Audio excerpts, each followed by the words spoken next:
Hello, my name is Bryan, and today we are going to be looking at 2 more lies about love and marriage. Marriage is what brings us together today. We all want love, but as a culture, we seem to be really bad at love and marriage, so let's smash some lies. Let's go.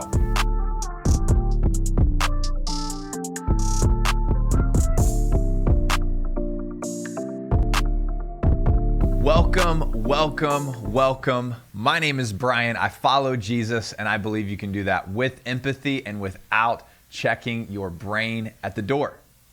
Last week, we looked at 2 lies about marriage, that marriage is a prison and that marriage is a paradise. Link is in the description for that video, by the way. Today, we are looking at 2 more lies about marriage. So many of our problems in marriage come down to expectations about marriage. So let's smash 2 more lies. So in Genesis 2, God oversees the first marriage in human history. God creates man out of the dust, and then he notices that it is not good for this man named Adam to be alone. And so he causes a deep sleep to fall over the man. He takes a rib from him and he forms a woman out of this. This is very strange, but also very beautiful.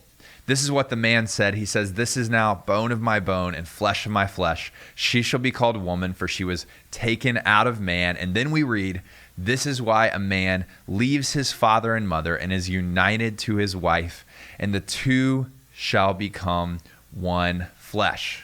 So what are the problems people have with this text? I'm glad you asked. Last week, we learned about 2 lies about marriage and love that both begin with the letter P. I'm not going to disappoint you. So of course, both of these 2 lies begin with the letter P as well.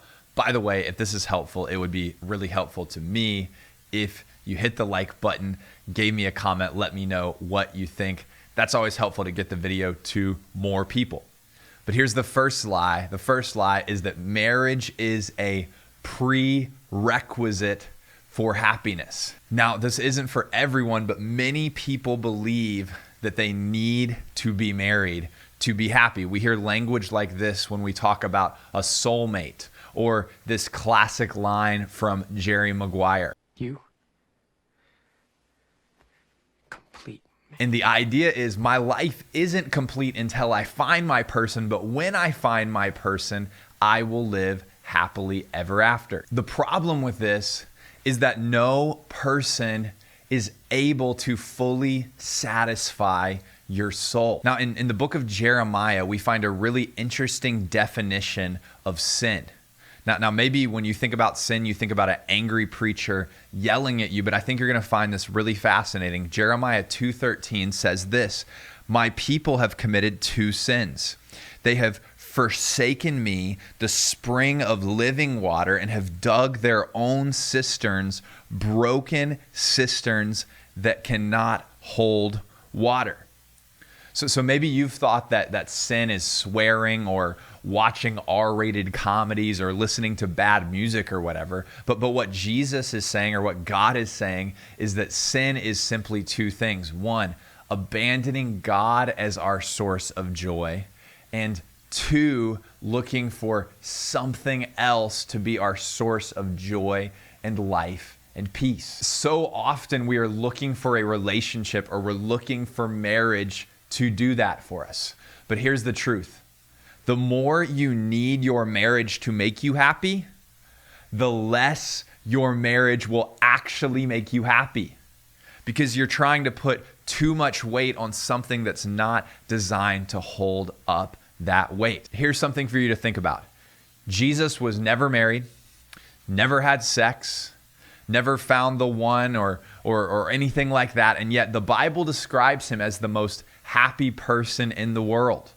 It says in Psalm chapter 45, "Therefore God, your God, has anointed you with the oil of gladness beyond your companions." This is a prophecy about Jesus. So Jesus never married, never had sex, never had his life completed with the one or a soulmate. He was fulfilled. He was purpose-filled. He was driven by the mission of God. He was happy. He was joyful. He was content. The second lie is that marriage is passé. Now, the dictionary definition of passé is no longer fashionable, or it is out of date. And the idea here is that our culture views marriage as a thing of the past. It's not applicable anymore. It is an archaic, ancient tradition. You need to know that you're not going to wake up in the morning and feel differently. I can't give you that.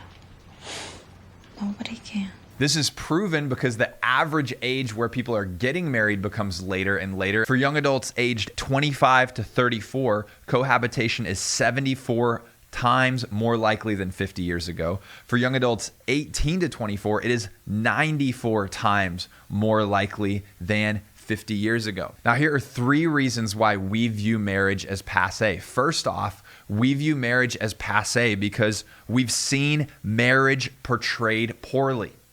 This could have happened in our lives or in culture, in the media, but we see these horrible relationships. We've experienced divorce. We've experienced abuse. We've seen horrible marriages on TV or on our phones. Why would we want that? So that's the first thing. The second thing is that we don't want God to rule our lives.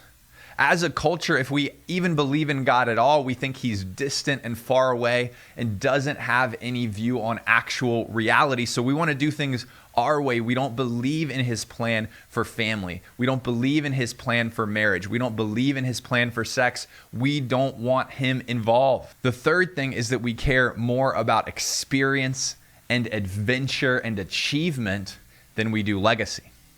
You see, if we want experience, if we want adventure, if we want achievement, family, marriage, kids, it actually gets in the way of those things. Legacy starts with your family and then goes out from there into the world. I love what Dr. Tony Evans says in an article he wrote about racial reconciliation. He said, this change, racial reconciliation, must first begin with the individual. We cannot change the nation if we don't first allow God to change our hearts. But then he said this individual transformation then must flow into the family as the parents transfer these values to their children. But this is only the first step. Families must then make connections with other families who are different from theirs and partner together to serve yet another family that is worse off than theirs. This is where reconciliation happens, not in seminars, but in service. The Bible is one story ultimately leading to Jesus. So let's look at what the whole Bible says about singleness, dating, and marriage. I believe it can be summed up in this sentence. If you want to find purpose in your relationship status, make it about something bigger than you. You see, Scripture actually gives an incredibly high view to both singleness and marriage. Now, I lead The Harbor, which is a ministry for college students and young adults, many of whom are single, and I am constantly encouraging them that singleness is such a gift from God. Sometimes it doesn't feel that way, but it is. It is an opportunity for you to grow closer to God, grow in your knowledge of Scripture and theology, use your life to serve, use your life to build a skill that you can use to serve people later, travel to a place and serve, travel to a place and experience the world. There are so many amazing things that can happen when you are single. It is a gift, so don't wish it away. So the Bible loves and honors singleness, but also has an incredibly high view of marriage. In Ephesians 5, which I've been talking about a lot on the channel over the past few weeks, Paul gives this elaborate teaching on marriage. And at the end of it, he flips and gives us a little plot twist. He says, this is a profound mystery, but I'm talking about Christ and the church. You see, marriage is a picture of something bigger than just marriage, because marriage is a covenant. My marriage with Katie, it is not built on our feelings, how we feel that day, if we're in love that day. It is not built on our circumstances, if things are going great or if things are going terrible, it is built on our promise. I've promised to her. She's promised to me. We are committed to each other, and we are going to love each other no matter what. Till death do us part. Now, this covenant is a picture of God's covenant with us. He has literally laid down his life through Jesus on the cross so that he and we could be united, so that Jesus and the church could be united, so that nothing could separate us for Christ's love. So when a husband loves and serves his wife, lays down his life for her, that is a picture of Jesus actually laying down his life for the church.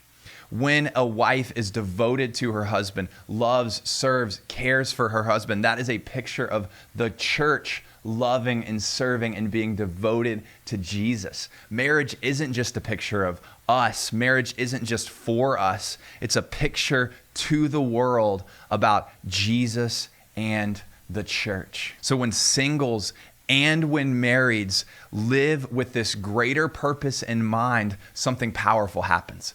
Individuals are changed. Families are changed. Communities and neighborhoods are changed. Cities are changed. And I believe nations and the world can be changed if this is the picture and the mantle that we take up. Thank you so much for watching this video. In every video, we look at one section of Scripture, examine the sometimes very valid problems people have with that section of Scripture, and then look at how that Scripture connects with the whole story. It would really help us if you liked or commented on this video. That lets YouTube know that it needs to get it in front of many more eyeballs. You can also subscribe to the channel so you don't miss out on anything. We release a new video every single Saturday. Now, a blessing to close. In whatever season you're in, may you find joy and gratitude, and may the purpose of your relationship status be bigger than yourself. May it be about Jesus and his mission. We love you. Peace.